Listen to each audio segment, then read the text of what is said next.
Õiguse mõistmine ei piirdu süüpingi ega haamrilöögiga. Taskuhäälingus kohtulood räägime sellest, kuidas saab kohus aidata. Küsime, miks mõni otsus tundub liiga leebe või ülemäära karm ning uurime, kas kohus kunagi ka eksib. Tere tulemast kuulama taskuhäälingut kohtulood. Mina olen saatejuhina täna siin Heili Sepp ja minuga koos on täna stuudios Sten Lind ja Erki Hiresnik, kes on mõlemad siis ringkonna kohtunikud, üks Tallinnast, üks Tartust. Ja tänase saate teemaks on kohtuotsuse kirjutamine. Vahest jõuame selleni, milline on hea kohtuotsus, aga kindlasti räägime ka probleemidest. Ja Steni ja Erki kutsusin ma siia saatesse väga läbimõeldult, sellepärast, et nii nagu minagi on nad töötanud kõik 3 kohtuastmes, olnud asja osalised 3 kohtuastmes otsuste kirjutamisel. Nemad siis on töötanud märkimisväärset aega Riigikohtu nõunikuna, kirjutanud Riigikohtu otsuseid ja siis seejärel esimese astme kohtus üksjagu aega kirjutanud seal otsuseid ja nüüd siis on päris kaua juba olnud mõlemad ringkonnakohtus kohtunikud. Minul on see nii-öelda karjäär kohtuti natukene teistpidi läinud, aga lõppkokkuvõttes olen samamoodi saanud kätte harjutada kõigi kohtuastmete otsuste puhul. Ja Steni puhul on veel oluline see, et tema on ju meil aastaid koolitanud kohtunikke, teisi kohtunikke otsuseid kirjutama ja ta on kirjutanud ka paar artiklit, kirjateksti, mis puudutavad omakorda lahendite kirjutamist.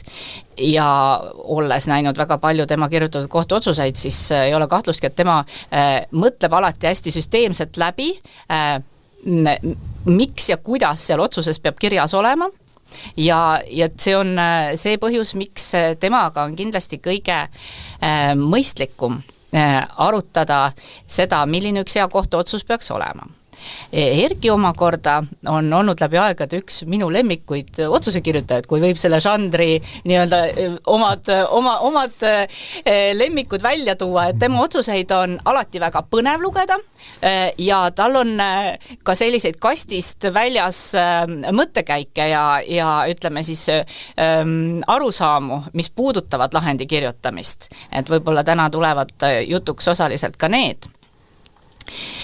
Aga enne kui me läheme Eesti kontekstis kohtuotsuste kirjutamise juurde ja ma saatekülalistele sõna annan, siis ma jagan teiega ühte oma mõtisklust, mida ma siin enne saate algust oma peast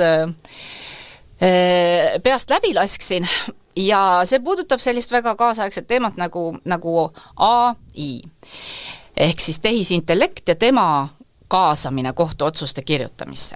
Ma jäingi mõtlema, et kui palju meil siin täna on mõtet rääkida sellisest nii-öelda kaunist käsitööst, mis on otsuse kirjutamine, kui võib-olla varsti kõik otsuseid, kes teab, kirjutavad juba tehisintellekti erinevad programmi lõigukesed. Ja see iseenesest ei ole ju täielik ulme, sest tõepoolest paljudes teistes riikides on juba AI ka muuhulgas ikkagi kohtulahendite koostamisse kaasatud ja mind pani mõtlema just Suurbritannias toimuvad arengud, et kuna see on selline väga pika traditsiooniga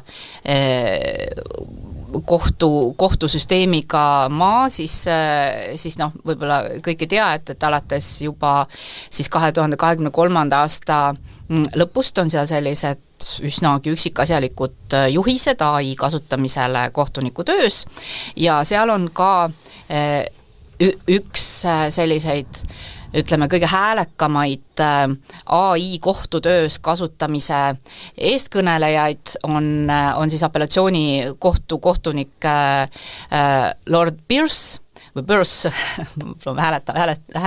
hääldan valesti, kes ise on küll siis tsiviili- ja patendiõiguse alainimene, aga tema on selliseid üldisemaid sõnavõtte päris palju pidanud sel teemal ja on ka suunanud seda liini ja siin alles eelmise aasta lõpus pidas ta ühe oma värskematest kõnedest sel teemal päris suurele ringkonnale ja arutles taas selle üle, et kuidas AI-d kasutada just ka kohtunikutöös lahendite kirjutamisest, ta ei pidanud sugugi ennenägematuks seda, et lisaks siis suurte andmemahtude läbianalüüsimisele ikkagi kaasatakse AI-ga lahendi kirjutamisse ühel hetkel ka õigusliku analüüsi poole pealt, aga siis ta mõtles, et kas seal on mingisugused valdkonnad, mida inimesed kindlasti endale reserveeriksid otsustamiseks ja tema siis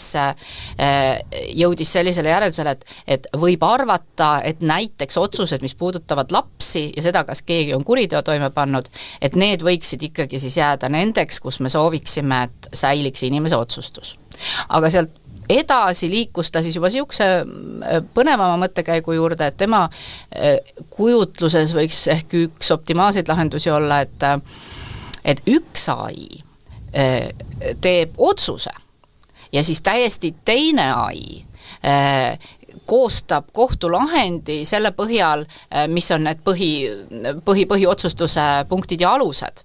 Et siis selline 2 AI koostöös võiks see kohtulahend lõpuks välja näha. Et kas sellisel juhul ta pidas silmas, et nüüd selle nii-öelda otsuse kirjutaja AI kätte võiks olla ka kriminaalasjad, seda ma nüüd ei tea.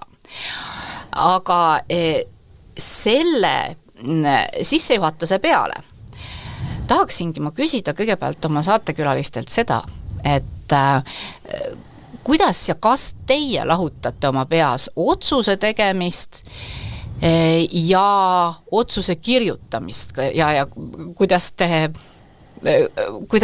teile tundub selline idee, nagu kohtunik Pürssi peast läbi käis, et kas seda saaks ja oleks mõistlik nii teha, kas teie kasutaksite sellist meetodit, näiteks teie otsustate ja siis söödate AI-sse sisse ja siis ta teeb teie otsuse valmis. Nii, Erki, Sten tegi juba suu lahti enne, palun.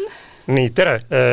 No tegelikult see õigusfilosoofide seas on juba mõnda aega toimuv diskussioon, et kas kohtuotsuse tegemine ja kohtuotsuse kirjutamine, põhjendamine, kas need on eraldi asjad või need kokku kuuluvad asjad. Ja sel teemal on vist koostatud päris palju erinevaid teadustöid ja ilmselt see vaidlus jätkub. Kui mõelda iseenda peale, siis neid 2 asja võib ilmselt omavahel nagu eristada. Selleks, et üldse hakata kohtuotsust kirjutama, mingisugune otsus peab olema olemas, peast tehtud. Samas kirjutamisprotsess võib seda otsust veel mõjutada, sest selle kohta on öeldud ka niimoodi, et vist oli inglise kirjanik John Galsworthy, kes ütles midagi umbes stiilis, et nii kaua kui mõtet ei ole formuleeritud, näiteks siis kirja pandud, nii kaua on tegemist ainult mõttevarjuga. Ja sellega on ka niimoodi, et ka kohtuotsuse puhul, kui hakkad mingit mõtet formuleerima, siis võid avastada, et oli nagu mingisugune ettekujutus sellest, et mul on juba kindel seisukoht. Aga kui panna see kirja, siis see ei pruugi üldse nagu niimoodi toimida. Ja siis tuleb hakata asja ümber mõtlema. Aga selge on see, et ega kõike seda mõttetegevust, mis otsuse tegemisel toimub, ega seda kirja ei panda, sellepärast et argumenteerimine on natuke selline info organiseerimise kunst, et midagi rõhutad, midagi hoiad nagu rohkem varjus, midagi jätad üldse ütlemata. Nii et selles mõttes on need kindlasti 2 erinevat protsessi. Aga kas sina siis põhimõtteliselt oleksid valmis nii-öelda rääkima üldjoontes või kuidagi kirja panema üldjoontes AI-le, et mis su see otsuse mõte oli ja siis loodaksid, et ta kirjutakski sulle hea otsuse valmis? Ma ei kujuta seda päris täpselt ette. Sellega on see, et AI puhul on ju vaja kõigepealt seda, et teda tuleb treenida. Küsimus on see, et kas meil on üldse piisavalt head materjali, piisavalt palju, et AI-d treenida hästi kirjutama kohtuotsuseid. Et kui Eestis tegelikult AI osas, kohtuotsuste osas me ei ole veel omadega eriti kuhugi jõudnud, siis suuremates riikides, ka Saksamaal näiteks, ollakse kaugemal ja isegi Saksamaal öeldakse, et neil ei ole piisavalt kohtuotsuseid, mille põhjal AI-d treenida hästi otsuseid kirjutama, et siis on küsimus, et kust me Eestis neid nii palju võtame. Et teine asi on see, et jah, no ei ole ise proovinud, et mis sealt välja tuleks, aga et kui oma mõtted ette annaks, et kas ta kirjutaks midagi, kindlasti, aga ma kardan, et minu tööprotsessiga see hästi ei toimi, sellepärast, et mina mõtlen kirjutamise ajal nii palju ümber. Jah, minu sama lugu. Aga Erki, kuidas sinuga on? Ma arvan, et paljud asjad, kõigepealt aitäh sulle nende komplimendi eest, et jah. Aga see ei tähenda, et ma alati nõus olen, mida sa kirjutad, aga see, kuidas sa kirjutad, see mulle küll väga meeldib. See on normaalne, et me alati nõus ei ole. Aga sellega, mis Sten ütles, ma küll olen suuresti nõus, et ega see kirjutamise käigus võivad ju mingid asjad muutuda ja ma arvan, et see sõltub mõnevõrra ka, et kui keeruline see asi on, et kui on ikkagi võrdlemisi lihtne üheülbaline asi, tõenäoliselt seal see otsustus hetkel niimoodi, on ka enam-vähem ette aimata, mismoodi see kirja saab, et keerulistema asjadega on ilmselt teisiti, oma ette mõõtma annab veel meil see kollegiaalsus on, et ega mina võin ju oma peas mingisuguse asja ära otsustada enam-vähem, aga võib-olla kolleegid leiavad teistmoodi ja siis mingites olukordades on vaja see kirja panna ka nii, nagu mina võib-olla ise nagu kõige paremaks ei pea, aga kindlasti on see otsuse kirjutamine ikkagi ka niisugune protsess, mis võib ka seda otsuse sisu mõjutada, mitte alati, aga mõnikord, ja mis AI-sse puutub, siis kui niisugune võimalus oleks, et anna ette ja vaata, mis välja tuleb, ma kindlasti prooviksin, vaataksin, et mis siis välja tuleb. Jaa, Sten.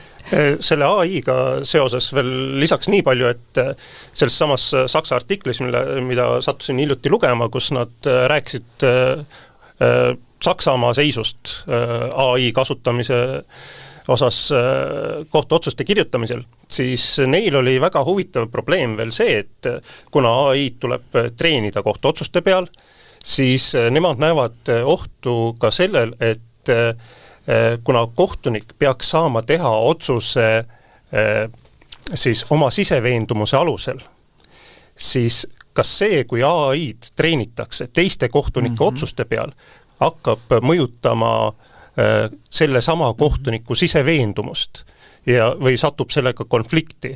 Ja on välja pakutud lausa see, et igale kohtunikule tuleks luua oma personaalne AI. Tema lahendite pealt siis?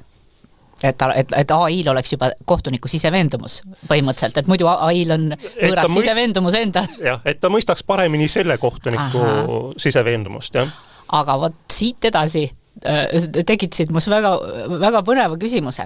Sa enne vihjasid, et isegi Saksamaal ei ole piisavalt selliseid lahendeid, millega AI-d treenida.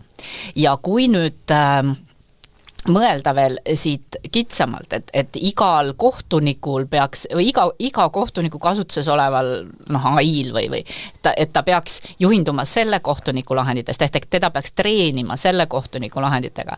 Ütle mulle nüüd päris ausalt, mis sina arvad, kui suurel hulgal Eesti kohtunikest on selliseid häid lahendeid, millega AI treenida, nii et ütleme, et selge on see, et välja seda niikuinii ei tules, kui Saksamaa ei ole suutnud kogu kohtunike korpuse pealt piisavalt materjali saada, siis meil ühe inimese pealt niikuinii ei saa.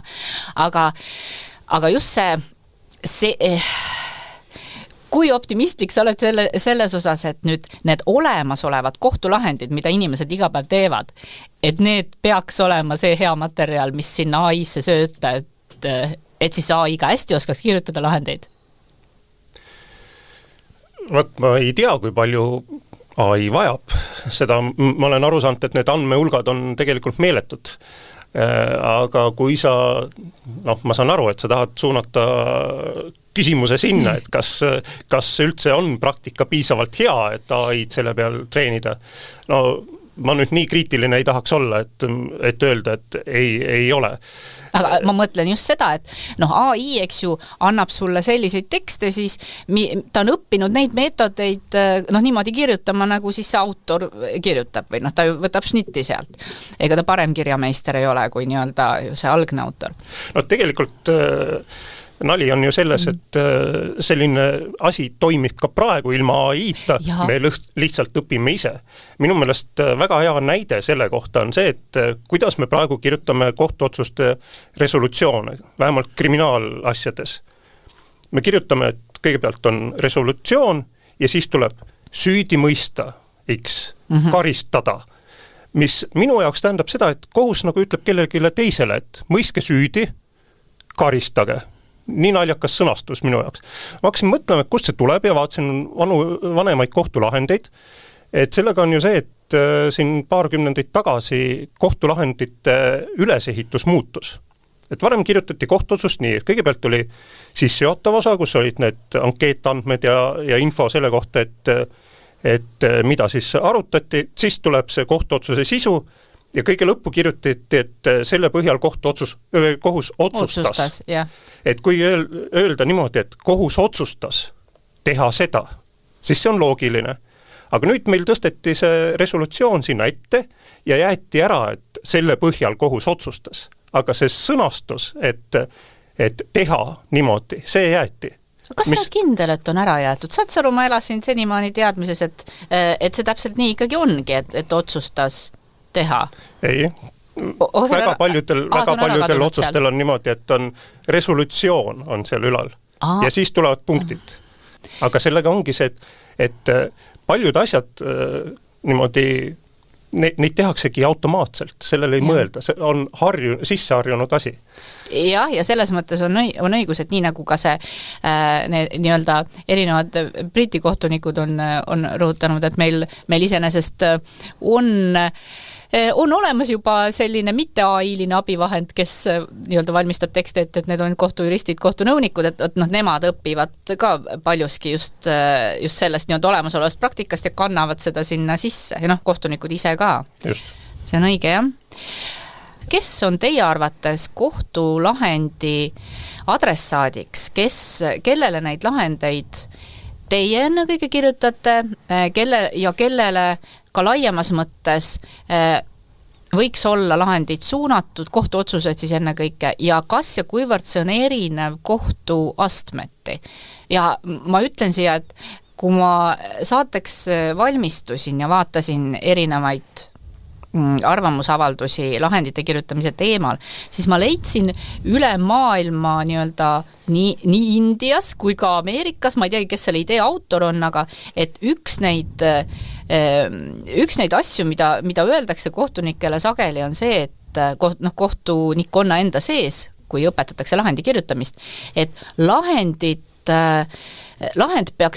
kirjutades peaks mõtlema ennekõike kaotaja poolele, sest võitjal on ükstaskõik, mida sinna nüüd enam kirjutatakse, tema on enda õigsuses niikuinii veendunud ja seda pole vaja tagantjärgi põhjendada. Et see oli minu jaoks uus, et ma tõesti ei ole mõelnud niipidi. Aga kuidas teie neid adressaate näete?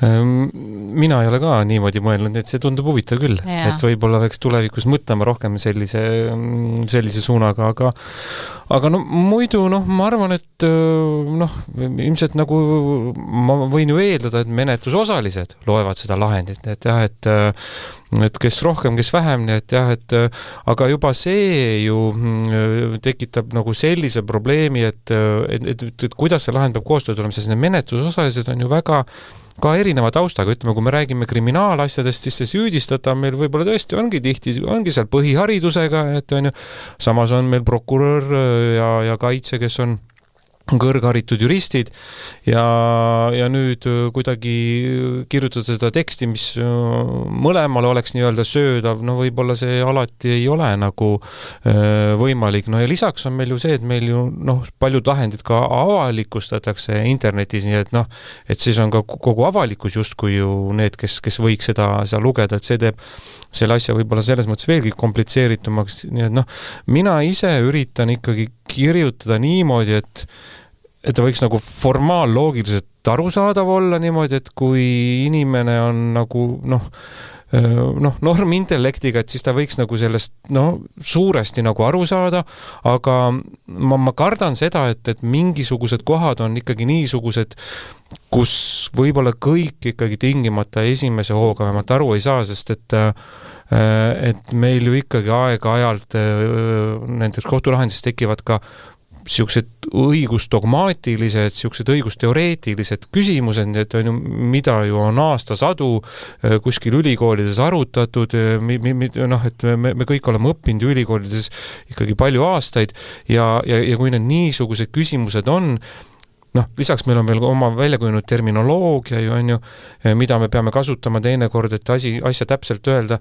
siis paratamatult ma kardan, et vähemalt mingisugused arutluskäigud on niisugused, mida võib-olla vähemalt see süüdistatav või ka tavainimene ei pruugi ilma juriidilise selgituseta näiteks oma kaitsja poolt või kellegi teise poolt mõista, sest ma ei hakka ju selles kohtuotsusesse kõiki ABC-d ju välja kirjutama, see ju koormaks seda kohtuotsust. Selles mõningal määral ma ikkagi eeldan niisuguse argumentatsiooni puhul, et inimesel on mingisugused eelteadmised olemas, aga üldiselt, kui niisugust asja ei ole vaja teha, siis ma üritan ikkagi kirjutada nii, et tavaline inimene ka sellest asjast aru saaks. Kas alati välja tuleb, on ise küsimus, aga ma proovin. Aga kas see, kuidas sa seda teed või kuidas sa oma valikuid teed, otsuse kirjutana, kas see on muutunud maakohtuga võrreldes ringkonnakohtus ja võib-olla siis võrreldes sellega, kuidas sa Riigikohtus omal ajal? Ma arvan, et see on ikkagi mingil määral erinev.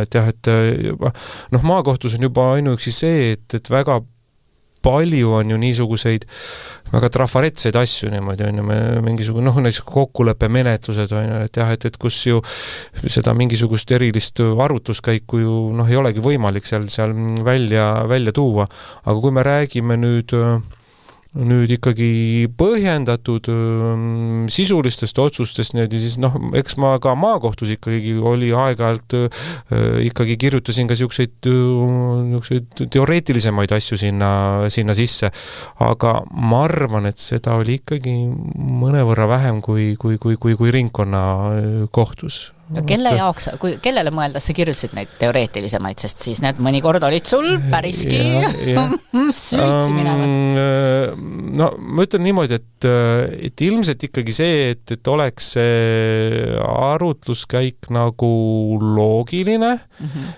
ja ju ma siis pidasin vajalikuks või siis nägin seda, et kas oligi kaitse mingisuguse juba mingi vastuargumendi välja toonud või ma ise nagu nägin, et tegelikult kui ma nüüd midagi niisugust väidan, siis keegi võib väita, esitada niisuguse vastuargumendi ja siis esitasin selle argumentatsiooni.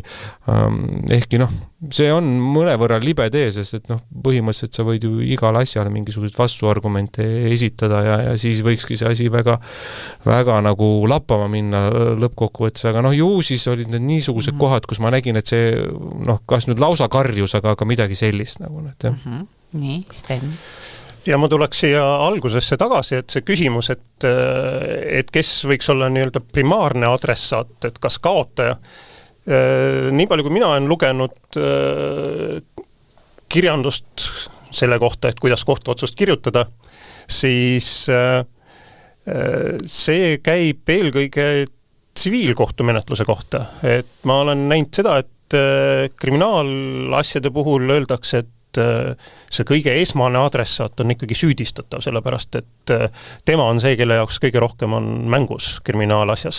Et tema saatus on see, mille üle otsustatakse. Aga laiemalt võttes kõik need, keda Erki juba nimetas, et need kuuluvad adressaatide hulka ja küsimus on selles, et kõige laiemalt, et kelle ees peab kohus oma otsust õigustama.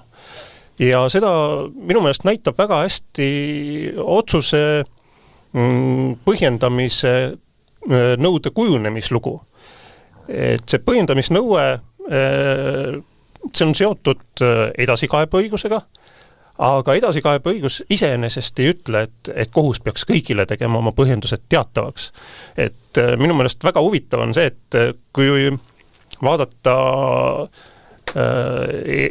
eri Euroopa riikide õigust, ütleme siin keskajal ja isegi varasel uusajal või isegi 19. sajandini, siis kõigepealt kohus küll kirjutas põhjendused, kui edasi kaevati, aga kirjutas ainult kõrgema astme kohtule.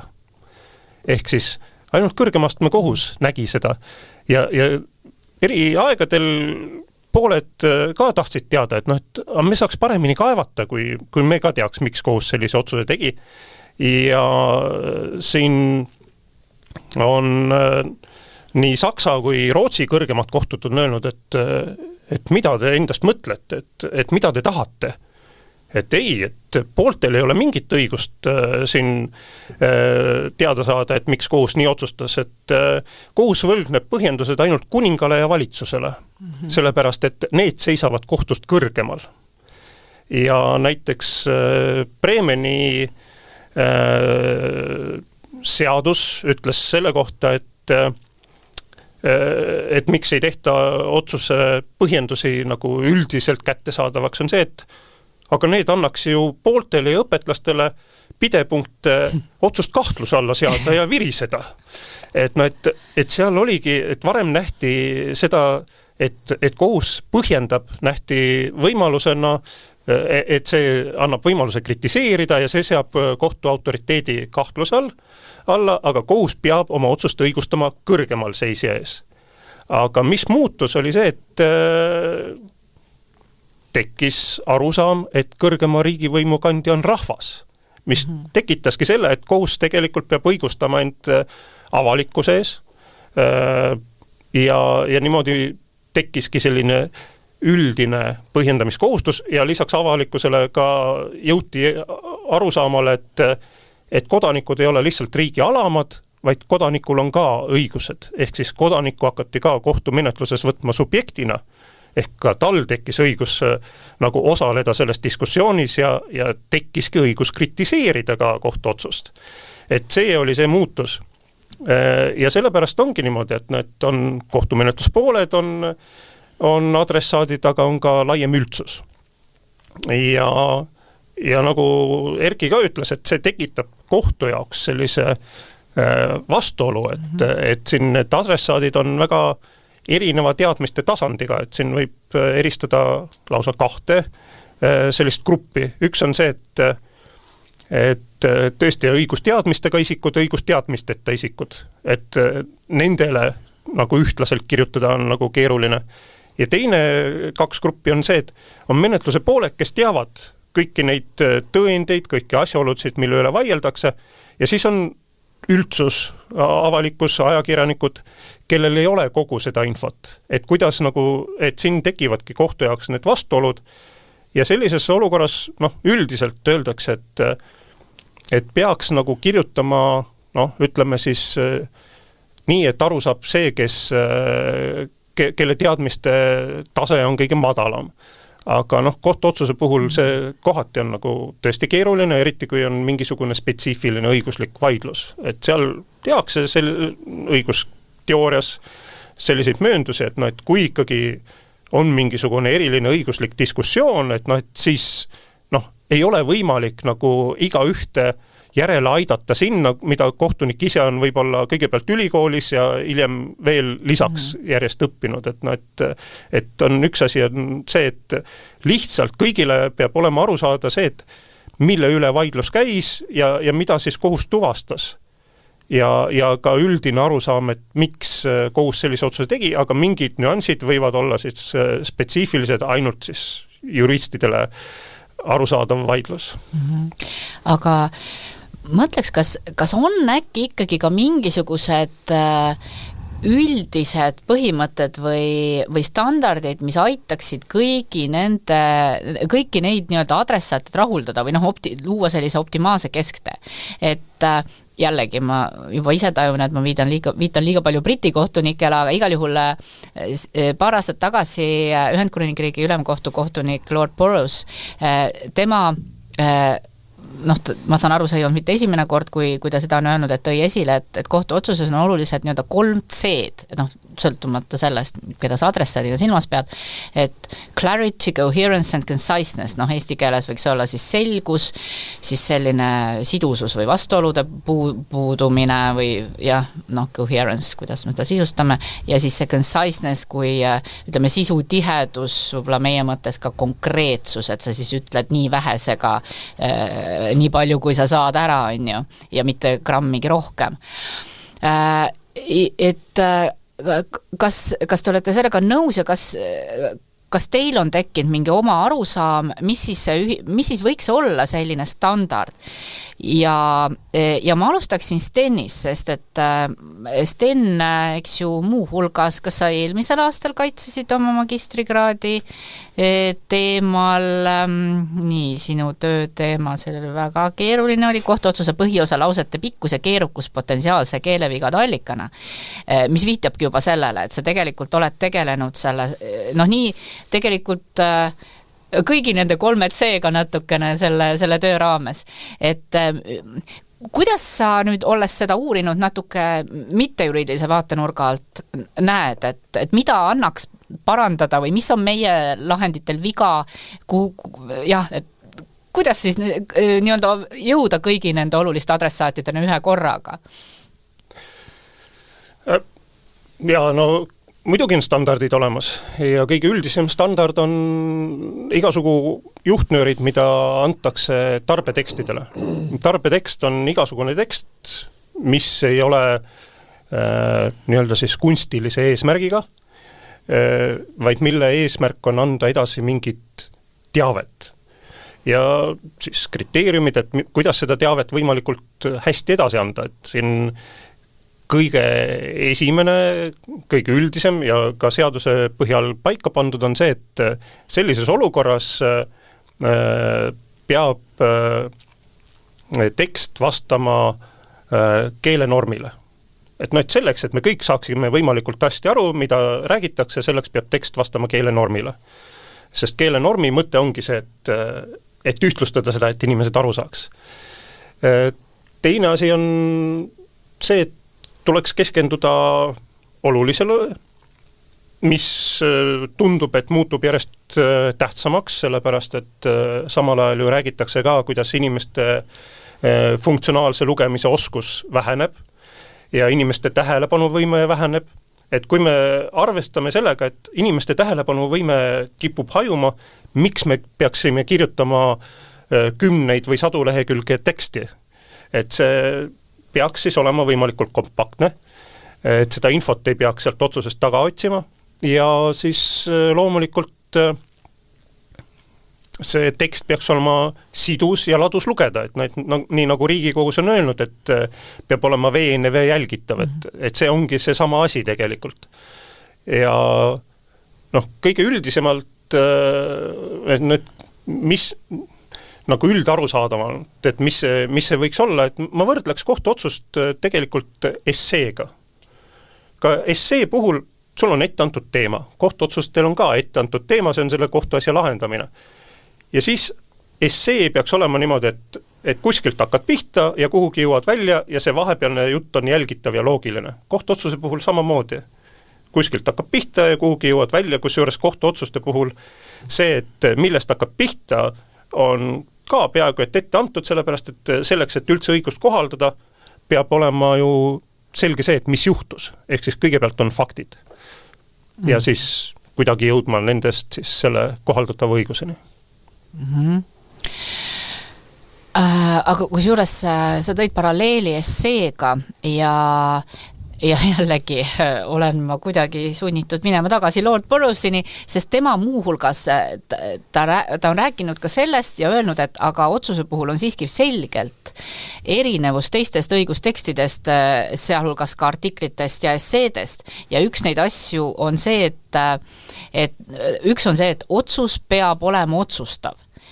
Ja seda ta pidas nagu, ma saan aru, nii nagu põhimõtteliseks erinevuseks, et kas te olete selles mõttes nõus, et kuna otsus otsustab, siis juba see, kuidas teda kirjutada, peaks olema justkui erinev kui essees või artiklis, et ta nagu, nii palju ma nagu endale kirjutasin välja, et erinevalt artiklist ei saa otsus olulistes küsimustes nii-öelda kahe vahel jääda, või ta kasutas küll ühte teist metafoori, aga et ma jäin mõtlema, et kuidas seda vahetegu ikkagi teha, aga kas siin just ei tulegi esile see sama, mida Erki natuke puudutas, et sa ka peas oled võib-olla mõnikord kahtlev, et kas kõiki neid nii-öelda ennakkäsitlusi on tarvis otsusesse alati panna, et just see, et võib-olla tuleb see vastuväide, võib-olla tuleb too vastuväide, et sa juba kõike ennetad, et kas see, et kui sa nii-öelda pidevalt kõigele juba ette vastu vaidled,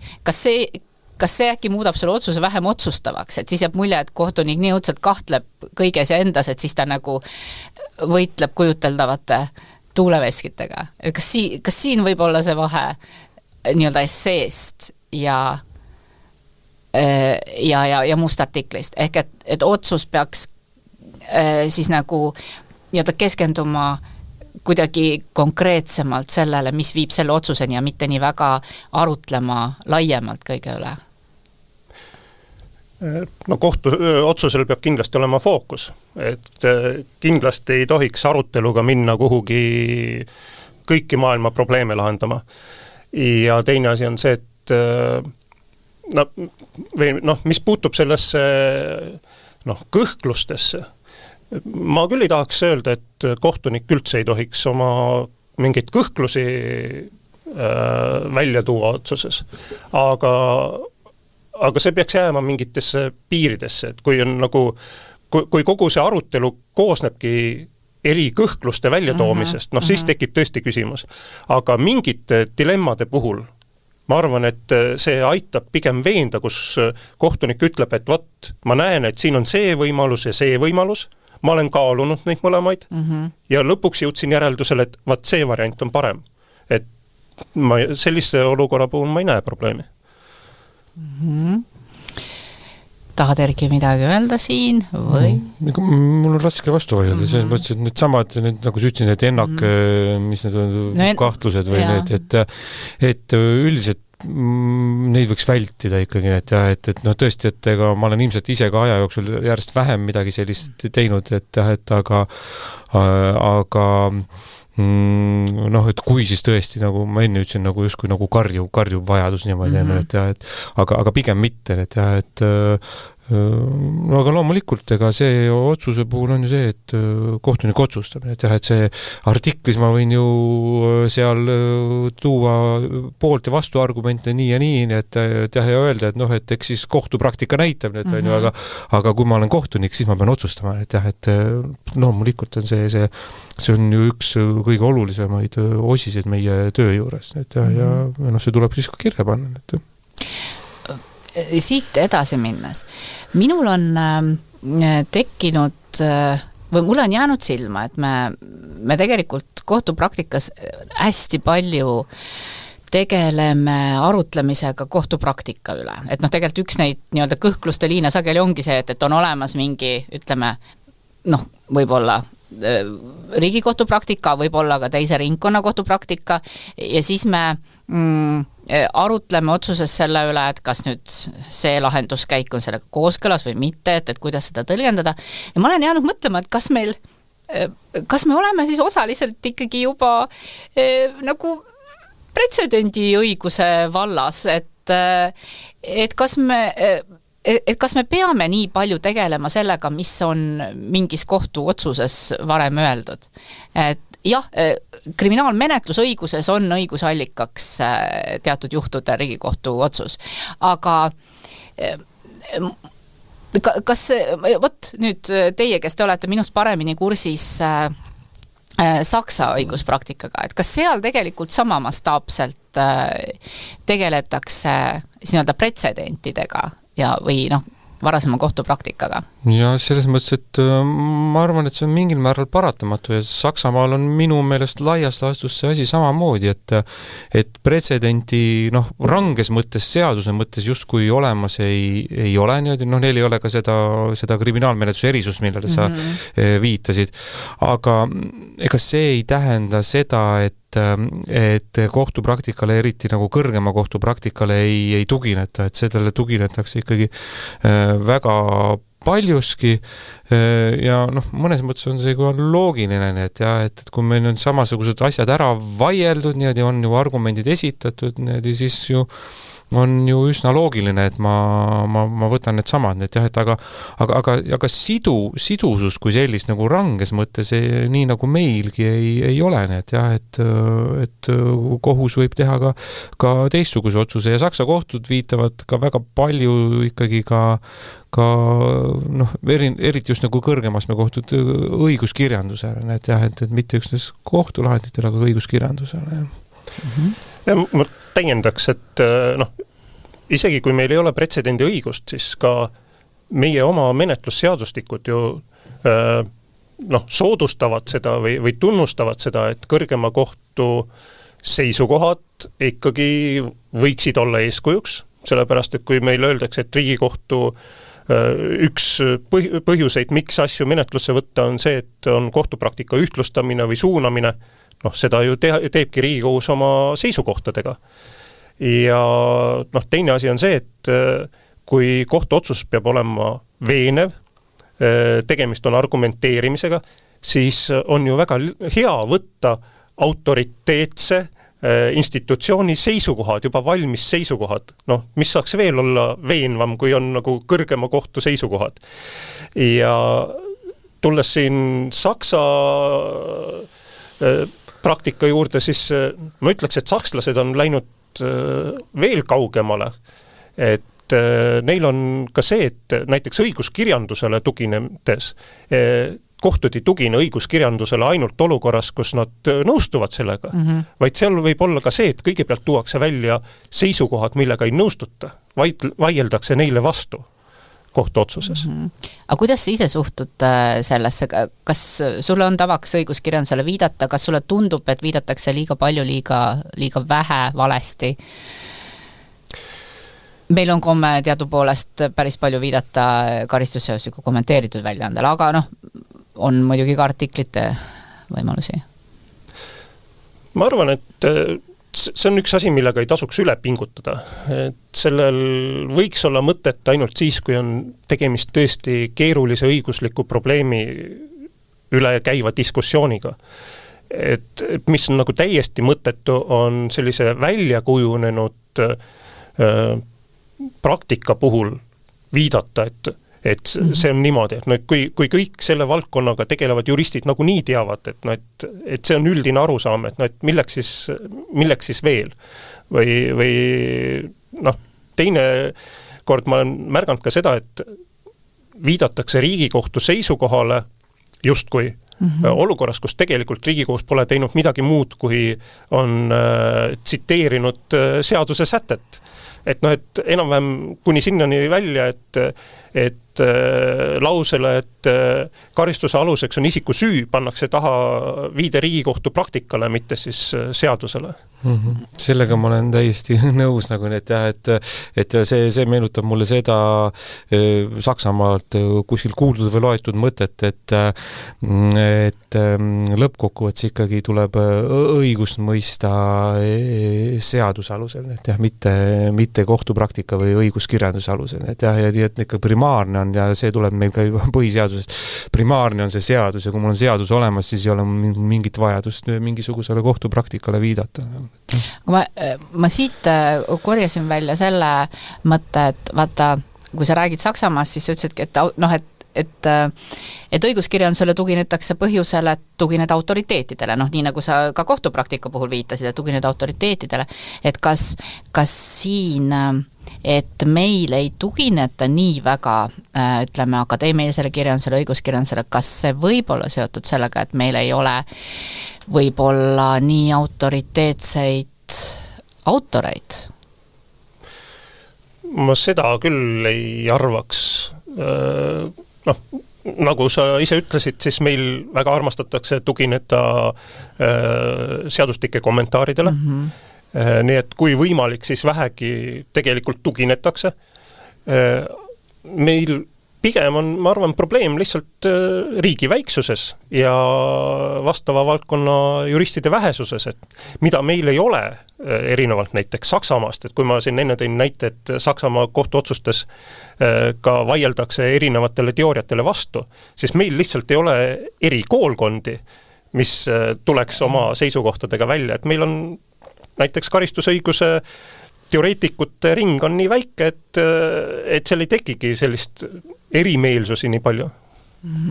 Või siis on need samad inimesed, kes on teoreetikud, on ka kohtunikud teinekord. Ja kui ma nüüd õigesti meenutan, kas sina, Erki, ei ole teinud seda trikki, et sa oled viidanud enda lahendis enda artiklile akadeemilisele kirjandusele? Ma arvan, ma olen seda korduvalt teinud. Aga miks sa seda, see on täitsa huvitav, miks sa seda teed seal? No ilmselt ma ei näe põhjust üle korrata. Ma ei näe põhjust siis, ütleme, et võrdne kohtlemine, et jah, et kui ma nagu viitan karistusseadustikule mingi kellegi teise kommentaarile niimoodi, no mis siis, seal on kirjutatud minu nimi ette niimoodi, aga see on see sama kommentaar ja ma arvan, et see oleks sama loogika kehtida. Mulle tundub see väga loogiline selles mõttes, et üks asi, et kui siin enne oli meil juttu sellest, et kohtuotsus on siiski nii-öelda omaette žanr, et kohtuotsus ei ole artikkel, kohtuotsus ei ole essee, siis üks asi ongi see, et kohtuotsusesse kõike seda põhjalikku arutlust ju ei pane kirja. Aga kui sa oled kuskil mujal arutlenud, siis sa saad teistele öelda, et minu seisukoht on see, kui sa tahad selle kohta lähemalt lugeda, loe sealt. Nii, aga nüüd, kuna meil hakkab saate aeg vaikselt lõpuni jõudma, siis ma tahtsin jõuda sellise küsimuseni, et kas teie arvates kohtuotsus peab ka olema lugejale huvitav, kirjutatud nii, et ta on huvitav, et kõigest saab kirjutada vähem ja rohkem huvitavalt, et kas see on sellele eesmärk omaette või see on rohkem selline ilutsemine ja ma küsin seda ka sellepärast, et ma ei tea, kas see on sul siht või mitte, aga Erki näiteks kirjutab huvitavalt. Ma ei tea, kuidas see sul õnnestub. Et kas see on sinule eesmärk omaette või sa lihtsalt kirjutad nagu see on ja kas on see huvitavus mingisugune või tekstina köitvus mingi asi omaette? Mina ausalt öeldes niimoodi ei ole niisuguse kategoorias üldse mõelnud, et kohtuotsus peaks huvitav olema, et jah, et ma üritan kirjutada, nagu ma ennist ütlesin niimoodi, et ma üritan mingisugune arusaadaval moel kirjutada ja võib-olla tõesti ma alati ei lähtu sellest seni omaks võetud dogmadest siis need on ja ma kujutan ette, et see iseenesest võib olla vähemalt juristi jaoks huvitav, kui mingisugune uus tõlgendus välja pakutakse, aga et see kuidagi eesmärk iseenesest oleks, et kuidagi minu tekst oleks huvitav ja ma hakkaks võistlema mingisuguste, ma ei tea, kriminaalromaanidega või niisugust eesmärki mul kindlasti ei ole, aga ma üritan kirjutada ilusas keeles ja siis ütleme, vältida kantseliiti, võib-olla siis seda on nagu hea lugeda ja ma ei tea, mõnikord siis on ka huvitav niimoodi, jah. Aga mul ei ole see kuidagi eesmärk ja ma ei ole kuidagi seda teadvustanud enda jaoks. Võib-olla seal peegeldub see, et sul endal on huvitav seda asja lahendada? Jaa, mine tea nagu need, jah, et võib-olla on see niimoodi, jah. Aga jah, et ma ei ole seda niimoodi endale sihiks, ei ole seda seadnud, jah. Minu arusaam on see, et kohtuotsuse teema annab ju ette see asi, mida me lahendame. Ja kuigi kriminaalromaanid on ju väga armastatud žanr, siis enamasti kohtuniku jaoks see igapäeva praktika ei ole iseenesest ka nii põnev, sest enamasti ei ole need lood seal või kuritegude taga nii põnevad, kui nad kriminaalromaanides on. Aga nüüd kohtuotsusest rääkides, kohtuotsus, nagu öeldud, on tarbetekst. See on selleks, et kohus midagi otsustab ära. Ja näiteks ingliskeelses kirjanduses minu meelest öeldakse kohtuotsuse kohta väga ilusasti. See on päris mitmel pool, ma olen näinud seda kohtunikele antud juhtnööride alguses. On kohe selline sissejuhatav maksiim või lööklause, et right to express, not to impress. Mis tähendab seda, et kohtunik ei peakski mõtlema sellele, et kas tema tekst on huvitav, vaid ta peab andma edasi selle info, miks ta asja niimoodi otsustas. Ja selles, et ta selle annab võimalikult hästi edasi, see peaks olema see, mis on selle teksti võlu või nauditavus. Ja eri riikide kirjanduses on veel eraldi räägitud sellest, et kohtunik ei tohi kirjutada kuidagi irooniliselt või sarkastiliselt või jätta mulje, et ta teeb inimeste üle nalja. Et kusjuures huvitav on see, et selle vastu kohtunikud ikkagi patustavad, et ma olen lugenud nii Saksa kui Ameerika näiteid sellest, kuidas näiteks on kohtunikel tekkinud mingil põhjusel tahtmine näiteks värsivormis kohtuotsus kirjutada. Et seda ikka ja jälle aegalt tuleb ette, kuigi alati öeldakse, et ei, seda ei tohi teha, aga mõnikord kohtunikud kipuvad ikkagi seda tegema. See on selles mõttes huvitav, et ka jällegi, eks ju selleks saateks ettevalmistades ma siis üritasin ennast kurssi viia viimase aja selliste õpetussõnadega erinevate õigussüsteemide kohtunikele. Ja siis ja ka see, et keda kiidetakse, eks ju, head otsuste eest, siis sealt käisid läbi nii tugeva plussi kui tugeva miinusega viited popkultuurile. Et küll ühest küljest ühed manitsesid, et pigem ei peaks, on ju, Keenias oli niimoodi, ja. Aga siis Indias oli hiljuti ülemkohtunik, kes oli kuulus selle poolest, just nimelt tema võlu otsuse kirjutajana oligi see, et tema viitas popkultuurile, et Briti kohtunike puhul on ka nagu arutatud. Aga kas siin ei ole see vahe, et vaat siin lööb see õiguskultuuride vahe või ka õigusruumide vahe sisse, et common law süsteemis on nii-öelda see otsus on sisuliselt siis ühe kohtuniku arvamus, on ju, või et nii nagu tema seda kirjutab ja sellisel juhul on seal rohkem ruumi autori iseärasusele ja see ongi nagu tema personaalne tekst, et ongi ju teatud riikides isegi on see, või ütleme, et seal on see mina-vorm on seal lubatav, et see ongi nagu midagi muud kui see, mis on see meie formaat, et meie formaat on kontinentaal-Euroopast ja me oleme siuksed, et sellepärast võib-olla, ütleme, solvamist, irooniat, kahemõttelisust, liigset huumorit, seda ei soovitaks ka mina kuidagi lahendisse panna, aga sellised muud stiili nükked, võib-olla sellepärast on nad meile võõramad, et seal on see otsus on nii-öelda palju personaalsem tekst ja muidugi, kui me jõuame selleni, et meie kolmekesi töötame nüüd ikkagi kollegiaalses organis, siis kollegiaalses organis otsuse tegemine on niisugune kirikeset küla, et lõpuks see sinu enda personaalne värving sinna eriti palju vist ju jääda ei saagi või kuidas te seda kommenteerite? Eks see ilmselt on kollegiaalsetes organites võib-olla mõnevõrra erinev, isikuti erinev, aga mingil määral kindlasti ikkagi, kui mingi väga värvikad asjad on, siis see võib-olla ikkagi tekitaks diskussiooni ja võib-olla kolleegid ei laseks seda läbi, aga ka minul, kes ma olen ikkagi siin traditsioonis niimoodi paratamatult siis mingisugused siuksed väga värvikad popkultuuri mingisugused viited ja asjad niimoodi, see tunduks esialgu vähemalt võõristavane, et kusjuures seda mina-vormis asja ma isegi olen natukene praktiseerinud niimoodi oma kohtuniku alguse aegadel, et aga aga noh, ikkagi vähen, et jah, et ilmselt nagu ajapikku inimene muutub konservatiivsemaks, et jah. Aga mille taha see sul jäi, see eksperiment siis? Seda ma ei suudagi sulle nii konkreetselt vastata, et jah, et ju alguses ikkagi proovid nagu erinevaid asju rohkem, et jah, et see sai ära proovitud ja noh, ma ei ütleks, et ta kuidagi sisuliselt midagi nagu muutnud oleks, aga no vormiliselt on loomulikult see kohe kargab silma, et jah, et aga noh, enam seda ei tee ja no ma arvan, et ka kolleegid ei lubaks seda niimoodi, kui ma tahaksin seda teha, aga ma ei ole ka seda tahtnud nagu enam viimasel ajal. Eriarvamusest saab seda endale lubada? Ja eriarvamus ilmselt see paratamatu, et jah. Aga see popkultuurile viitamist on nii raske ette kujutada. Ma isegi üks asi, mis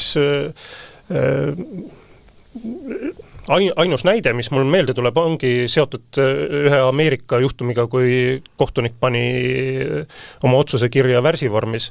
See otsus puudutas vist mingisuguse, ma ei tea, kas see oli Beatlesitest kellegi oma või igatahes tuntud muusiku kitarri, vaidlus käis kitarri üle ja siis ta pani oma otsuse kirja vist Yesterday'st inspireerituna, aga see oli siis näide selle kohta, et mis nagu hästi ei sobi. Aga see nüüd popkultuur päris ei ole, aga 30 aastat tagasi üks Ameerika uurija luges kokku, kui palju on Ameerika otsustes viidatud Shakespeare'ile, sai 800, 30 aastat on mööda läinud, ilmselt on see number praeguseks veel suurem.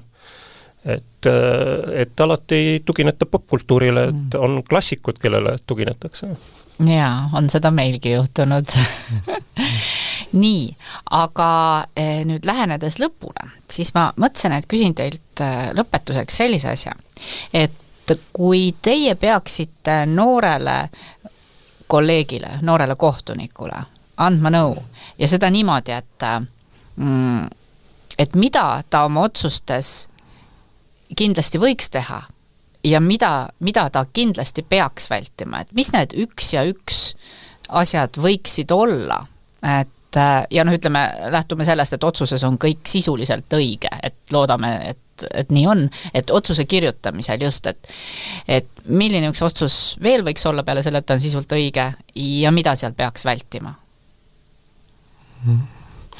No mina olen ise nagu ka oma lahendides üritanud nagu mingisugust otsuse struktuuri nagu kajastada, et kuidas üks otsus strukturaalselt välja võiks näha, et Sten mõnevõrra viitas ka sellele, et üldiselt võiks ikkagi alustada sellega, et sa ütled, et mis siis sinu meelest juhtus, kui me räägime kriminaalasjadest, et jah, et see on ju see kaasus, mida lahendama asutakse, et jah, need faktilised asjaolud välja tuua. Ja siis see õiguslik analüüs võiks siis sellele järgneda hiljem, ja siis lõppkokkuvõttes, kui seal on mingisugune süüdimõistev otsus, siis ka see karistuse mõistmine, et jah, et aga juuras ju on niimoodi, et me ju eristame väga selgelt teoorias faktilisi asjaolusid ja õiguslikku analüüsi. Et jah, ja minu meelest võiks seda ka valdaval juhul otsuses teha, et jah, et ehk siis minu soovituseks ikkagi see, et kõigepealt tuua välja need faktid, et jah, ja see analüüs peaks jääma hilisemaks ja mis meid fakte puudutab, siis minu arvates oleks kõige selgem ka see, et kui tõesti otsuse alguses tõesti jutustada nii-öelda see lugu ära, et jah, ja alles siis järgneks see tõendite analüüs niimoodi, et mille alusel ma siis ütlen, et see lugu niimoodi juhtus, et jah, ja kui see on tehtud, siis hakkame analüüsima, mida see õiguslikult tähendab, nii et minu arvates võiks see otsus niimoodi välja näha, et jah, aga mida vältida, nagu ballasti, ma ütleksin, et jah, et seda ballasti on ikkagi hästi palju. Mis on ballast sinu käsitluses? näiteks kas või need samad viited Riigikohtu lahenditele, pikad viited niimoodi, mis tegelikult asjasse kuigivõrd ei puutu, nii et jah, ja kui ka tsiteeritakse seal lõikude viisi, et siis see ei ole nagu vajalik, et jah, ja teinekord tuuakse välja ka, ütleme, kui mingite tõenditest rääkides tuuakse see tõendite sisu välja niimoodi, et kirjutatakse see ümber, mis ka ju iseenesest vajalik ei ole ja keskendutakse ja siis võib-olla ka niisugustele faktiliste asjaoludele, mis ka lõppkokkuvõttes, kui ma kirjutan niimoodi, mul peab ikkagi kogu aeg mõttes käima see, et kui ma need faktilisi asjaolusid kirjutan, siis lõpuks ma pean õigusliku otsustuse tegema ja kui need õigusliku otsustuse jaoks olulised ei ole need faktilised asjaolud, siis ei ole ka mõtet lehekülgede viisi seda analüüsida, et mida see üks tunnistaja seal täpselt selles asjas ütles või mitte, et jah, et selle võiks ikkagi kohtunik enda jaoks läbi mõelda niimoodi, sest et pärast on see maru keeruline lugeda ja ütleme niimoodi, et selleks, et tekst oleks selge ja hästi loetav, siis peab ka see inimene, kes see teksti kirjutab, tema mõttekäik peab olema selge, et jah, et sellele võiks ka mõelda. Nii, ma ei tea, on sul midagi Sten siia juurde? See kõlas nii... Erkile on väga raske midagi nagu lisada, et ka minu jaoks on oluline see, et otsuse põhjenduste tekst oleks ladus. See tähendab, et ta oleks loogiline ja siis osad oleks seotud omavahel, et ta läheks niimoodi, et lugeja saab aru, et miks me liikusime siit siia. Aga mida nagu võiks vältida on, Erki ütles palju juba ära, aga ma võib-olla ütleks ainult lisaks nii palju, et sellist nagu iseendast targem olla püüdmist tuleks vältida, sellepärast, et kokkuvõttes see ikkagi paistab välja, kui püütakse midagi kirjutada hästi keeruliseks. Ja kui püütakse midagi kirjutada hästi keeruliseks, siis see jätab just mulje, et siin ta vist ise ka täpselt ei tea, mida ta tahtis öelda. Et tuleks kirjutada seda, miks kohtunik niimoodi otsustas. Ja nii ongi. Et sinna mingeid muid arutluskäike juurde ei oleks väga vaja. Mm-hmm. Nii, ja kas jäi teile veel midagi hingele sellel teemal? Sest minul on väga hea meel, et siia tulite ja üllatuslikult üksmeelselt oma seisukohti väljendasite. Ma lootsin võib-olla rohkem sädemeid, aga mis teha, kui tegelikult ilmselt see hea lahendi kirjutamise loogika mõnevõrra ühesugune ongi, et vist enam-vähem kohtunik Borusil oligi õigus seesama, see selgus, siis selline sidusus ja sisutihedus. Aga suur tänu teile ja võib-olla järgmiste kohtumisteni. Nägemist. Õiguse mõistmine ei piirdu süüpingi ega haamrilöögiga. Taskuhäälingus kohtulood räägime sellest, kuidas saab kohus aidata. Küsime, miks mõni otsus tundub liiga leebe või ülemäära karm ning uurime, kas kohus kunagi ka eksib.